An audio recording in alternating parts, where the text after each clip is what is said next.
Chicos, ¿cómo están? Bienvenidos otra vez a las clases virtuales. Hoy día vamos a trabajar un tema de historia del Perú, ¿ya? Y bueno, como verán, estamos haciendo una forma diferente, ¿sí? Vamos a hacerlo de esta forma a partir de ahora. Bueno, espero sus comentarios de todas maneras cuando estemos en clases y ustedes me digan, a ver, ¿qué les parece hacerlo así, ¿no? Porque más importante que verme a mí, pues es esto, pues chicos, ¿ya?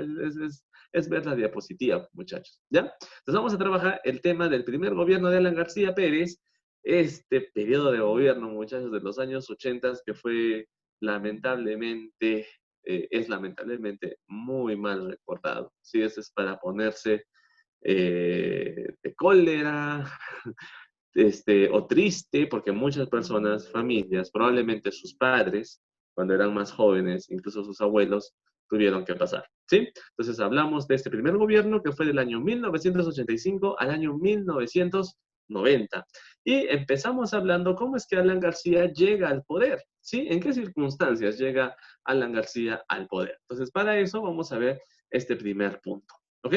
La llegada al poder es, según los resultados que dieron las elecciones del año 1985, quien ganó fue el APRA, o sea, Alan García, ¿no? Que bueno, ya muerto Aya de la Torre, él asumió la jefatura y el mando de este movimiento político y le gana precisamente a el candidato de la Izquierda Unida. ¿Recuerdan el que creó el vaso de leche, que fue alcalde de Lima, Alfonso Barrantes, ¿no? Era un socialista que en primera vuelta es derrotado por Alan García, pero no con los votos suficientes como para ya ganar del todo, así que tuvieron que pasar a segunda vuelta. Pero Alfonso Barrantes ya no se presentó en la segunda vuelta, puesto que Alan García había obtenido una gran cantidad de votos en la primera, y dijo, bueno, ¿para qué? Si hay una gran diferencia, mejor me retiro y que se quede Alan García. Y así, muchachos, después de cuántos años, como 60 años creo, de intentarlo, finalmente el APRA, como partido político, toma el poder. Tanto que le habían luchado, que les habían puesto trabas, y finalmente el sueño aprista se hizo realidad. Llegaron a la presidencia, ¿no? Bueno, obviamente ya no era Víctor Raúl, ya no era Aya de la Torre, en este caso era Alan García, un militante aprista que desde muy pequeño sus padres incluso ya habían sido militantes del APRA. El gobierno de Alan García es un gobierno demagógico y populista. Demagogia significa de que utiliza la elocuencia, el discurso, pero no necesariamente todo lo que está diciendo tiene que ser verdad o se vaya a cumplir. Entonces utiliza mucho eso y las medidas populistas para poderse ganar a la población, ¿sí? Es así, muchachos, que incluso ganan la presidencia del Perú en el año 85 y lamentablemente estos 5 años de gobierno no van a ser lo que precisamente los peruanos estaban esperando, lo que estaban anhelando. ¿Ok? Hablamos ahora de la economía y este es el punto débil de todo este gobierno, del mandato de Alan García. Cuando hablamos de la economía durante el gobierno prista, tenemos que tomar en cuenta que son medidas heterodoxas, como lo indica acá. Estas medidas heterodoxas, muchachos, me hablan de que no se van a regir por los lineamientos que da el Fondo Monetario Internacional, una entidad de la ONU.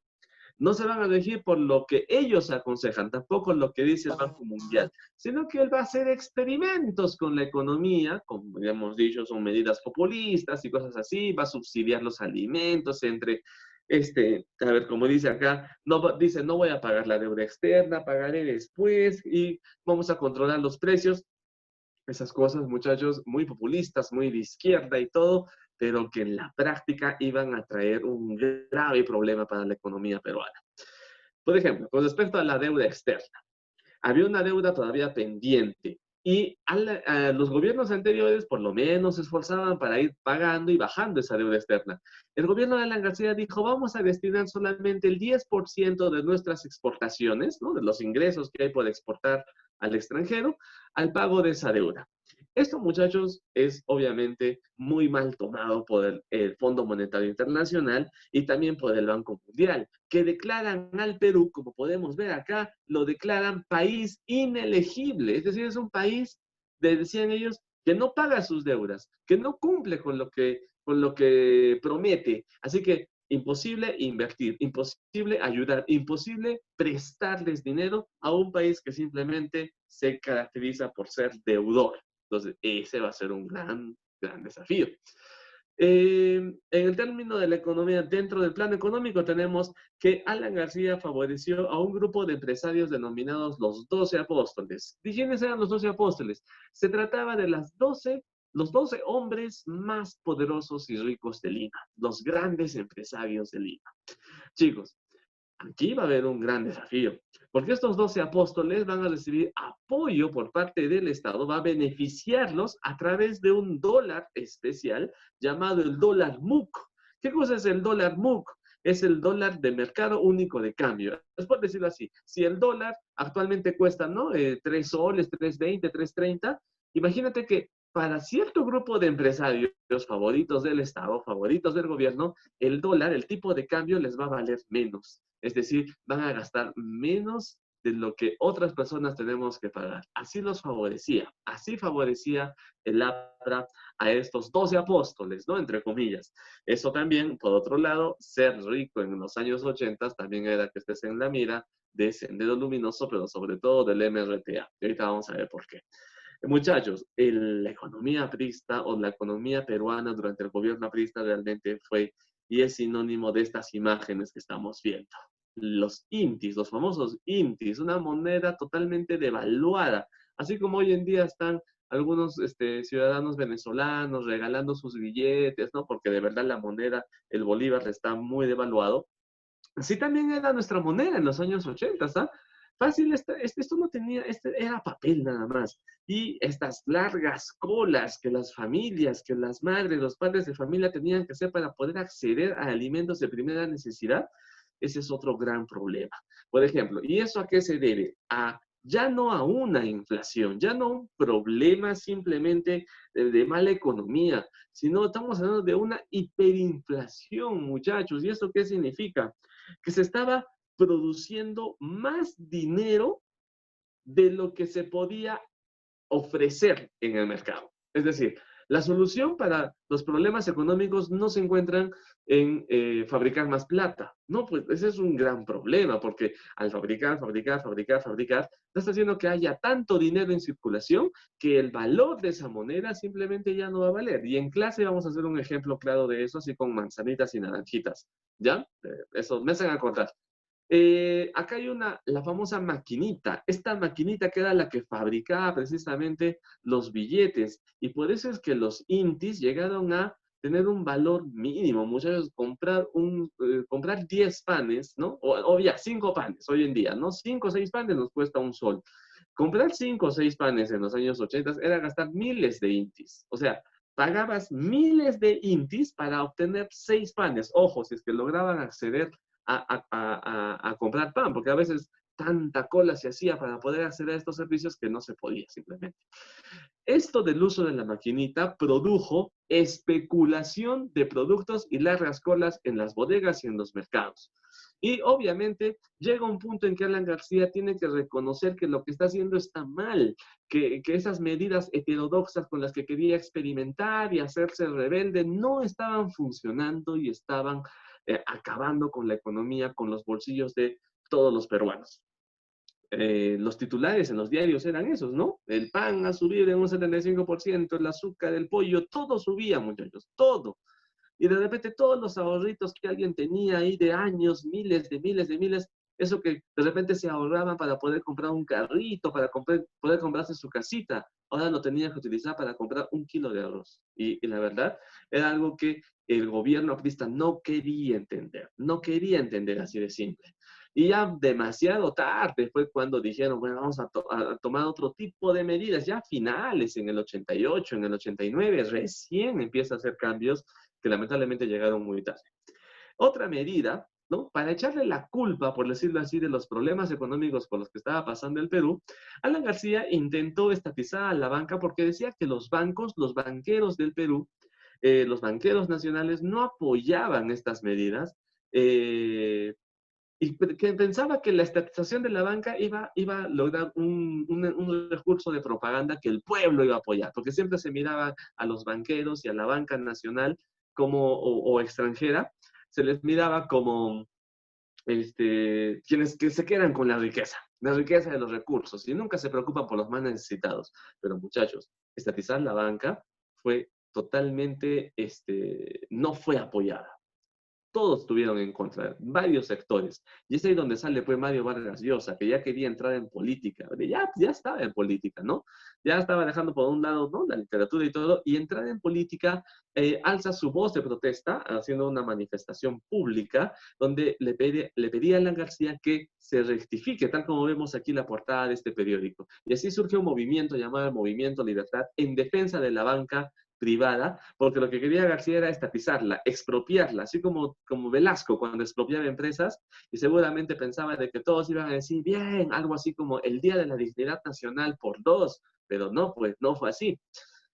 Por otro lado, muchachos, la derecha, liderada precisamente por Vargas Llosa, forma una nueva agrupación de aliados políticos. Aquí va a estar Acción Popular, el PPC, o sea, el Partido Popular Cristiano, y finalmente el Movimiento Libertad, que había sido fundado por Mario Vargas Llosa. Estos grupos políticos se unen para formar el FREDEMO, el Frente Democrático, que precisamente buscaba oponerse a las medidas de Alan García y en 1990 postular a la presidencia de la República, cosa que, spoileándoles un poquito, Vargas Llosa no pudo lograr porque en el 90 le gana el chino, ¿sí? Hablaremos también de ese tema. En aspectos políticos, durante el gobierno de García, el primer gobierno aprista, el gobierno tuvo la mayoría parlamentaria, por lo que desde el Congreso no tuvo mayores oposiciones, ¿sí? Otra medida importante es que él unificó la Policía Nacional, es decir, englobó dentro de la Policía Nacional a la Guardia Civil, la Guardia Republicana y la PIP, que es la Policía de Investigaciones, ¿ok? Se establece la ley de regionalización. Antes, muchachos, antes el Perú eran departamentos. Luego se agruparon en regiones, ¿no? Cada 3, 4 departamentos se agrupaban para formar una sola región, ¿sí? Es así que el Perú está políticamente dividido en 12 regiones con autonomía, por decirlo así, de gobierno, ¿ya?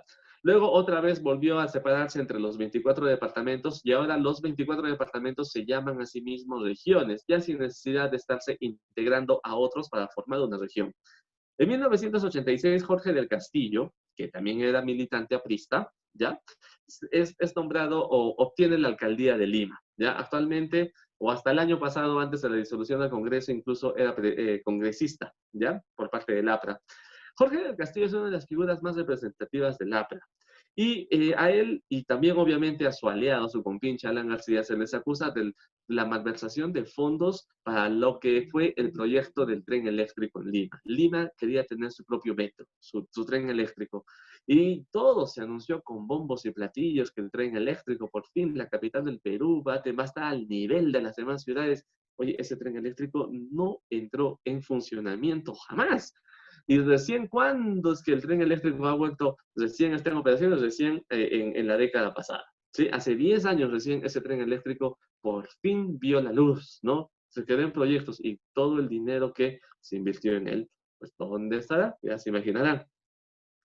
Por último, para hablar de política, durante el gobierno de Alan García hay una crisis de los partidos tradicionales en vista de los problemas sociales, es decir, el terrorismo, los problemas económicos, la hiperinflación y todo esto. Los partidos tradicionales como Acción Popular, el Partido Popular Cristiano, el APRA, estaban entrando en decadencia. Entonces, la gente decía, estos partidos políticos históricos no están haciendo nada. Entonces, se buscaban nuevas figuras políticas, gente que nunca haya estado emparentada con la política, es decir, nuevecitos. A esos personajes se les llama outsiders. De repente algo te viene a la mente con respecto a fútbol. ¿Qué cosa es un outside? Ya lo hablaremos en clase.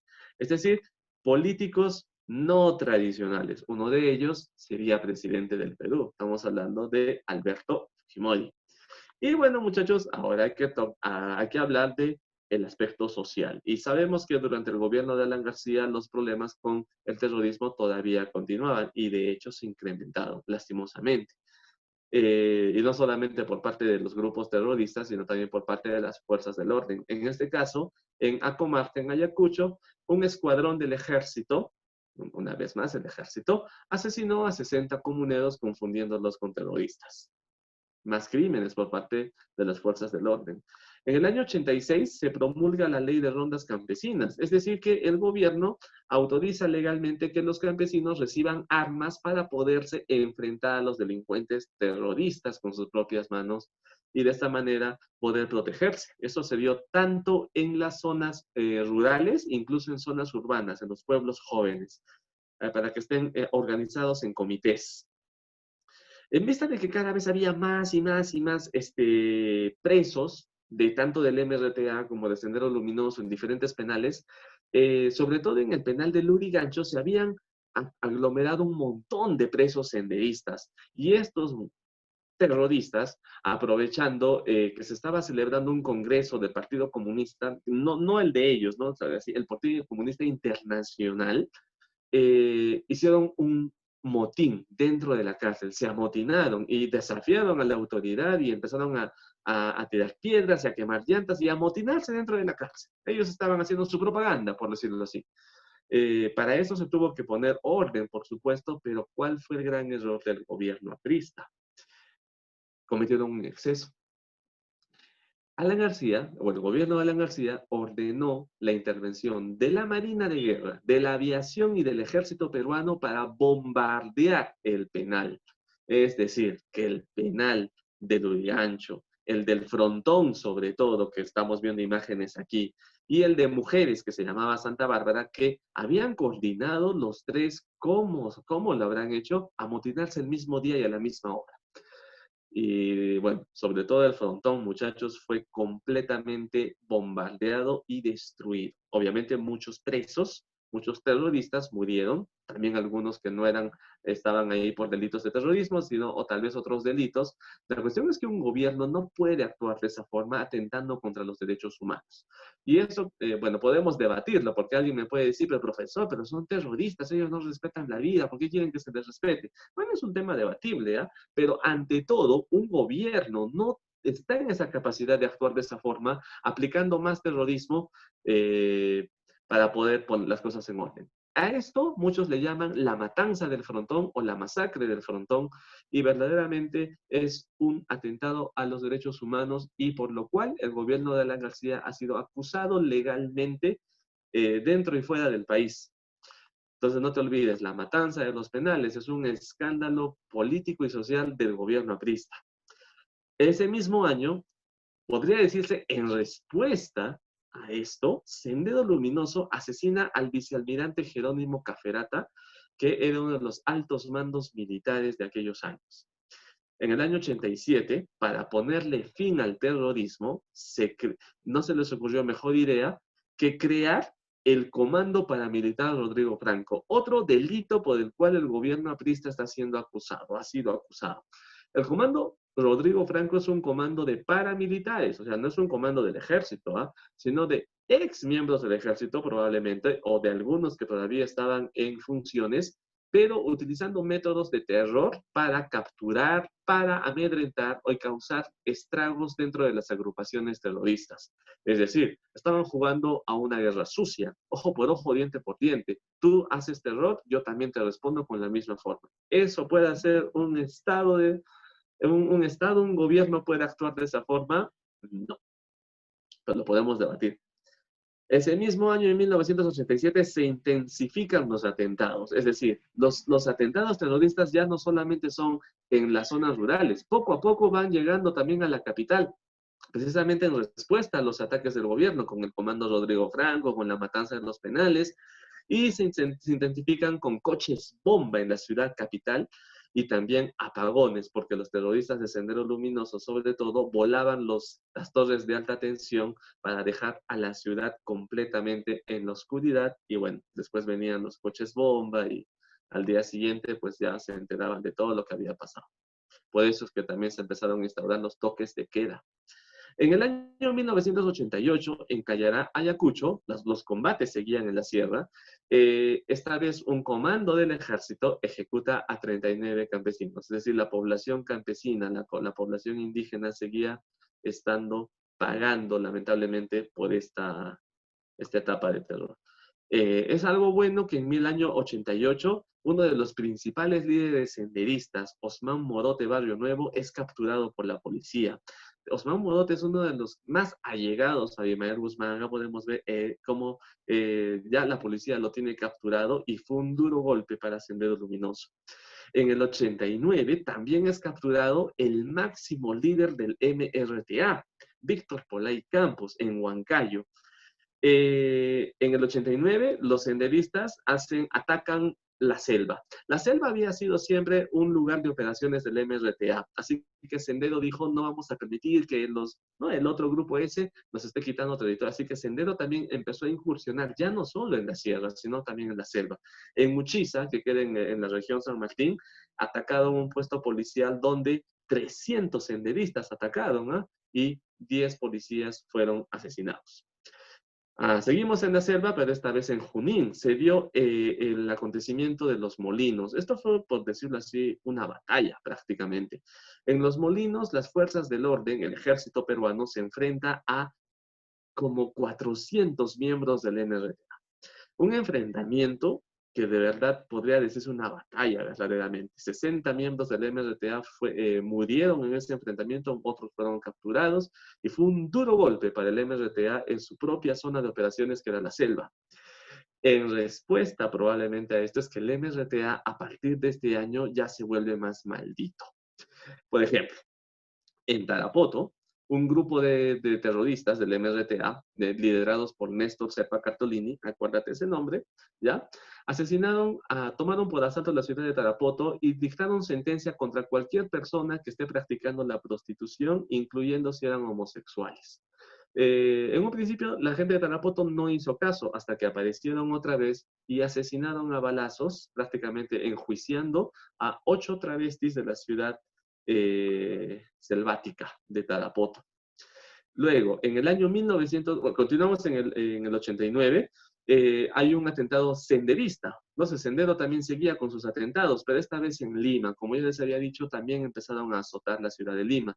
Y aquí atentaron con un coche bomba a los soldados de los húsares de Junín. Esos soldados que llevan uniforme rojo y azul, ¿no? Típico de la batalla de Junín, que vigilan o que desfilan ahí junto al Palacio de Gobierno. Iban en un bus y Sendero Luminoso les puso un coche o les puso una bomba que estalló en pedazos y acá podemos ver cómo quedó el bus y cómo ahí hay uno de los sobrevivientes o una de las personas de los húsares de Junín y también se puede ver un cadáver de un miembro de ese regimiento. El MRTA también decide empezar con sus ataques en Lima. Es así que empiezan los terribles secuestros del MRTA. El MRTA quería financiar su agrupación cada vez con más dinero y empezaron a secuestrar precisamente a gente importante. ¿Te acuerdas que te hablé de los 12 apóstoles? Sobre todo a personas que eran parte de ese grupo o de su entorno y pedían ¿cómo se dice? Rescates, unos pagos exageradísimos, sobre todo teniendo en cuenta que en el gobierno aprista la economía estaba bastante mal. Una de sus máximas capturas del MRTA es la de Genaro Delgado Parker, dueño de Panamericana Televisión o uno de los dueños de Panamericana, a quien mantuvieron secuestrado más de medio año, ¿sí? En lo que ellos llamaban las cárceles del pueblo, que eran lugares, eran prácticamente unas tumbas, ¿ya? Habitaciones de 2x2 o de menos incluso, donde los tenía prácticamente incomunicados. Y quien dirigía esto era el MRTista Peter Cárdenas Schultz. El MRTA también asesinó al líder, al Ashaninka, Alejandro Calderón. Recuerda que el MRTA tenía su base de operaciones en la selva, donde estaban estas comunidades nativas. En 1990 se forma el Grupo Especial de Inteligencia, el GEIN, que ya este es el inicio del fin del terrorismo, porque es el GEIN quien va a empezar con las capturas de los principales cabecillas. El MRTA, otra vez al mando de Peter Cárdenas Schultz, recuerda que Víctor Polay estaba detenido, así que Peter Cárdenas era el segundo en el mando, asesinó al general López Albújar, quien precisamente fue el héroe de los molinos, ¿no? Que se enfrentó a los emerretistas en los molinos, donde murieron 60 emerretistas. Lo asesinaron a sangre fría en la misma ciudad de Lima. Y para colmo de males, el MRTA precisamente, con Peter Cárdenas y otros dirigentes, empezaron a hacer un túnel desde el exterior hacia el interior de la cárcel. ¿Para qué? Para liberar a Víctor Polay y en una fuga épica, se podría decir. En 1990, faltando pocos días para que termine ya el gobierno de Alan García, Víctor Polay Campos, el líder máximo del MRTA, junto a otros 47, ¿no? Sí, 47, porque acá está Miguel Rincón Rincón y otros 46, se fugan del penal de Castro Castro, uno de los penales supuestamente más seguros del país, se fugaron y esto obviamente dio la vuelta al mundo. Incluso dejaron ahí su propaganda en uno de los túneles por donde fugaron estos 48 terroristas, Polay, Miguel Rincón Rincón, entre otros, más 46 MRTistas que estaban sentenciados. ¿Sí? Entonces, muchachos, con esto terminamos la década del 85 al 90, el gobierno de García y los acontecimientos más importantes, y con esta imagen del Grupo Especial de Inteligencia. Ya estos no son terroristas, estos son héroes, podría decirse, que lograron la captura de los principales cabecillas, son miembros de el GEIN, el Grupo Especial de Inteligencia. Gracias por su atención, chicos, y ya nos estamos viendo en nuestras clases a través del Zoom. Cuídense, chicos.